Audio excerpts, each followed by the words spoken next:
Welcome back to Daily Flash. Our next guest is author and comedian Timpf. She's also co-anchor of the #1 late night show Gutfeld. In her new book titled I Used to Like You Until ... She discusses how binary thinking divides us. Please welcome Timpf to Daily Flash. Woo! There she is. Hey Kat, how are you? I'm doing great. It's great to have you here. Kat, I saw Gutfeld last week and I saw you on when President Trump was on the show with you guys. What was that whole experience like? I was honestly so nervous about it because, I'm somebody who I'm politically independent. I vote third party, so I'm not for either Kamala or Trump. And I think he pays enough attention to know that. So I was especially nervous about that. Also, it's just really weird to be in the same room as somebody who is literally probably, I would say, the most famous person in the world. I don't know who else would be more famous than he is.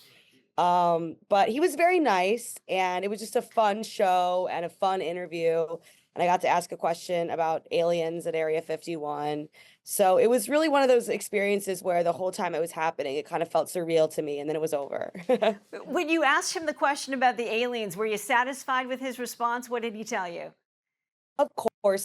I mean, he didn't say no, but I really thought if there's one person who has been the president who might just go ahead and say something, then it would be him, right? Very So I true. had to take my shot.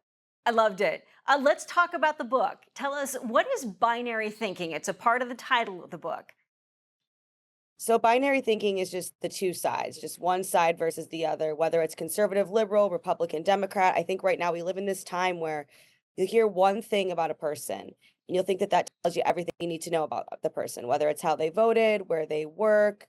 It can be a whole list of, and that just really isn't the case. I mean, issues are often complex and nuanced, and people always are. So I definitely live that by being someone who's independent politically, but then I work at Fox News. Sometimes viewers will be upset with me for having views on things that are not conservative, but then people on the other side will get mad at me because I work here in the first place. And it's just, I'm a dynamic person, and so is everyone out there that I'm talking to. So book is really a guide for how to connect with people who might have written you off, and really the benefits of doing that, because there's both the media and politicians really can benefit when we're divided, but have a lot to lose. Very true. How frustrating is it when you get to a point where, and you've really dissected it well with the binary thinking, but it seems like we can't have civil conversations anymore. We can't put a political sign in the front yard because it may be torn down or our neighbor may never speak to us again. It gets really frustrating. And I feel like 90% of us are okay and agreeable and can have these conversations, but 10% of us who are the loudest, who scream the loudest, who march and chant and destroy things are the people that have the deciding word. Yeah, and they make a lot of other people afraid. So that's why I felt the need to write this book, even though it's definitely a huge risk to come out with a book like this at a time like this.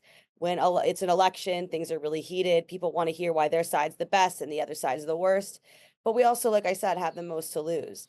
I think a major tool, and again, this book serves as a guide for how to connect with people who might have written you off, but an overall theme would be vulnerability.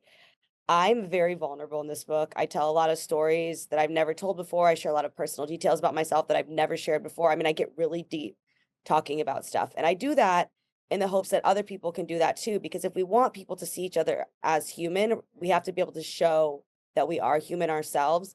And that can be difficult, but it really is going to be a huge part of us getting out of this. And also focusing on the fact that also I'm on tour right now. I'm a comedian on tour and all over the place. I mean, I'm going to be in Idaho and Salt Lake City this weekend. Then I'm going to be in Austin, Texas after that.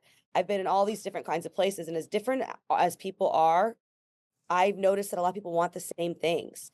And sometimes what we're arguing about is not that we think something's a problem, but just that we have a different solution to a problem that we both agree on, and that affects us. So maybe focusing on what we have in common is really, really going to be a huge. Yeah, I think that's a terrific point. I know you kicked off your tour in Los Angeles. What's it like going back to LA where you struggled for a time? I think you even said you worked at Boston Market when you were there struggling and lived with a bartender. Yeah. What was it like being on stage there with the success that you have now? Unbelievable. I mean, it's just been amazing. I mean, yeah, I really struggled in LA.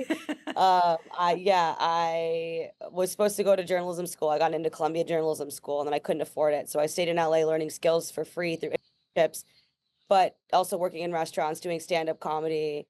Yeah, apartment. I live with this bartender for my California pizza kitchen job that I was sort of kind of seeing. And to go back there and perform in a sold out theaters absolutely was a remarkable experience beyond my comprehension to even be able to explain it with words. And I'm pretty good with words. But it's been remarkable. And I think that comedy is also another part in all of this, because not everybody likes to be preached at, but everybody likes to come together and laugh. So that's another huge part of it. I'm very grateful for it. Kat, congratulations on Yes. all your incredible success and the book and joining us here on Daily Flash. For more information and to get a copy of Kat's book, I Used to Like You Until, please visit therealkattimpf.com. You'll also find all the tour dates for her shows coming up, and I believe she'll be in Florida in October. Well, Kat, thank you so much. come on by, Kat. You're going to be through here. All right, I love, we talk about looking for things that we have in common. She loves skulls, and I love skulls. Did you see in behind her? She was a big fan of the Misfits, too, so you got to love that.